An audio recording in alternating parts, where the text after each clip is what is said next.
অনিবন্ধিত ফোনের লাগামহীন ব্যবহার রোধ, চুরি হওয়া ফোন বন্ধ এবং মোবাইল বাজারের বিশৃঙ্খলা দূর করতেই ১ জানুয়ারি থেকে চালু হয়েছে এনইআইআর ব্যবস্থা। তাহলে কি বন্ধ হচ্ছে অনিবন্ধিত সকল মুঠোফোন?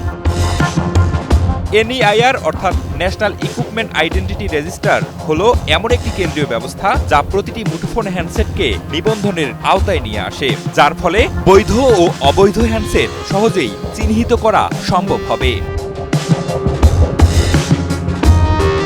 তবে ১ জানুয়ারি থেকে বাংলাদেশে এনইআইআর চালু হলেও আগামী ৯০ দিন অবৈধ ও ক্লোন হ্যান্ডসেট বন্ধ হচ্ছে না, এমনটাই জানিয়েছেন প্রধান উপদেষ্টার ডাক, টেলিযোগাযোগ ও তথ্য প্রযুক্তি মন্ত্রণালয়ের দায়িত্বপ্রাপ্ত বিশেষ সহকারী ফয়েজ আহমেদ তৈয়ব। শুক্রবার সামাজিক যোগাযোগ মাধ্যমে গ্রাহকদের উদ্দেশ্যে তিনি এ বার্তা দেন।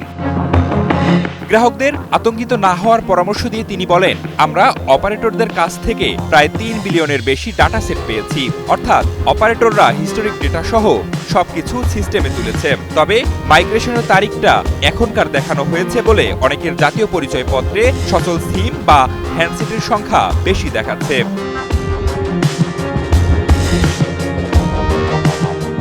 ওই ফেসবুক পোস্টে তিনি আরও বলেন, বিটিআরসি এবং মোবাইল অপারেটররা যৌথভাবে এ নিয়ে কাজ করছে। ধীরে ধীরে হিস্টোরিক ডেটা ব্যাকগ্রাউন্ডে আর্কাইভ করে শুধুমাত্র বর্তমানে সচল হ্যান্ডসেটের সংখ্যা দেখানো হবে। এজন্য আমাদের কিছুটা সময় লাগছে। দেশের মোবাইল ফোন বাজারে অবৈধ ও আনঅফিসিয়াল হ্যান্ডসেট ব্যবহারে কার্যকর লাগাম টানতে ১ জানুয়ারি থেকে আনুষ্ঠানিকভাবে চালু হয়েছে এনইআইআর ব্যবস্থা। এই ব্যবস্থার মাধ্যমে মোবাইল নেটওয়ার্কে ব্যবহৃত সব ফোনের IMEI নম্বর যুক্ত হচ্ছে জাতীয় ডেটাবেজে।